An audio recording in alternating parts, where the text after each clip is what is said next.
തടസ്സവും ഉണ്ടോ? ഖാലു, അവർ പറഞ്ഞു ലാ, ഇല്ല നബിയേ, ഒരു തടസ്സവുമില്ല.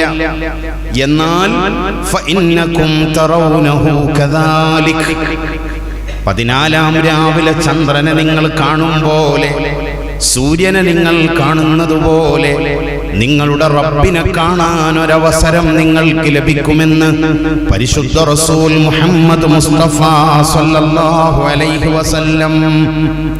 അതാണൊരു മുഅ്മിനായ മനുഷ്യന്റെ ഏറ്റവും വലിയ അഭിലാഷം. അതാണ് ഈ മദീന പാഷൻ മജ്ലിസിൽ ഒരുമിച്ച് കൂടിയ നമ്മൾക്കെല്ലാവർക്കും അല്ലാഹു ആ മഹാഭാഗ്യം നൽകട്ടെ.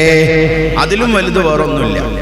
നോക്കൂ, നിങ്ങൾ വഫാത്തിന്റെ തൊട്ടുമുമ്പ് പുണ്യനബി സല്ലല്ലാഹു അലൈഹി വസല്ലമ തങ്ങൾ തന്റെ ഭൃത്യനായ അബൂ മുവൈഹിബയുടെ കയ്യും പിടിച്ചിട്ട് മദീനത്തെ ഖബർസ്ഥാനായ ജന്നത്തുൽ ബഖീഅ് ഖബർസ്ഥാൻ സിയാറത്ത് ചെയ്യുന്നു. ദീർഘനേരം ഖബറാളികളുമായി അവിടുന്ന് സംസാരിക്കുന്നു.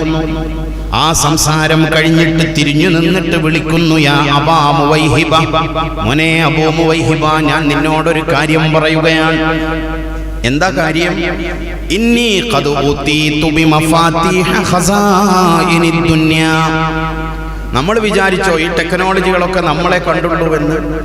മുത്തുനബി സല്ലല്ലാഹു അലൈഹി വസല്ലമ കാണാത്ത ഒരു ടെക്നോളജിയും ഖിയാമത്ത് നാൾ വരെ ലോകത്ത് വരാനില്ല.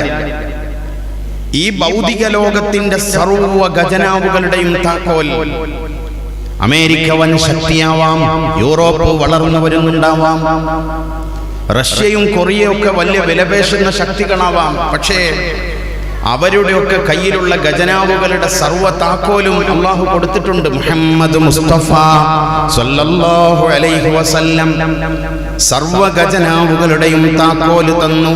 പിന്നെയോ വൽ ഖുൽദി ഫീഹാ, ഈ ദുനിയാവിൽ കാലാകാലം കഴിയാൻ ഒരു അവസരവും എനിക്ക് അല്ലാഹു തന്നു. നമ്മളിവിടെ നീലഗിരിയിൽ മദീന പാഷൻ നടക്കുമ്പോൾ മദീനത്ത് മുത്തുനബി സല്ലല്ലാഹു അലൈഹി വസല്ലമ തങ്ങൾ ജീവനോടെ ഉണ്ടെങ്കിൽ എന്തൊരു രസമായിരിക്കും. അങ്ങനെ കാലാകാലം കഴിയാനുള്ള ഒരു അവസരവും അല്ലാഹു എനിക്ക് തന്നു. പിന്നെയോ സുമ്മൽ ജന്ന, പിന്നെ ഈ ലോകം അവസാനിച്ചു കഴിഞ്ഞാൽ എനിക്ക് സ്വർഗവും തരാം, അതിലുള്ള ഉന്നതമായ പദവിയും തരാം. ഇതെല്ലാം എൻ്റെ മുന്നിൽ വെച്ച് ഒരു ഭാഗത്ത്. എന്നിട്ടോ മറുഭാഗത്ത് വെച്ചു തന്നു, ഫഖുയ്യിർതു ബൈന ദാലിക വബൈന ലിഖാഇ റബ്ബി. ഈ സുഖങ്ങളൊക്കെ ഒരു ഭാഗത്തും മറുഭാഗത്ത് വെച്ചു തന്നു ലിഖാഇ റബ്ബി, എൻ്റെ റബ്ബിനെ കാണാൻ ഒരവസരവും തന്നു. ഇത് കേട്ട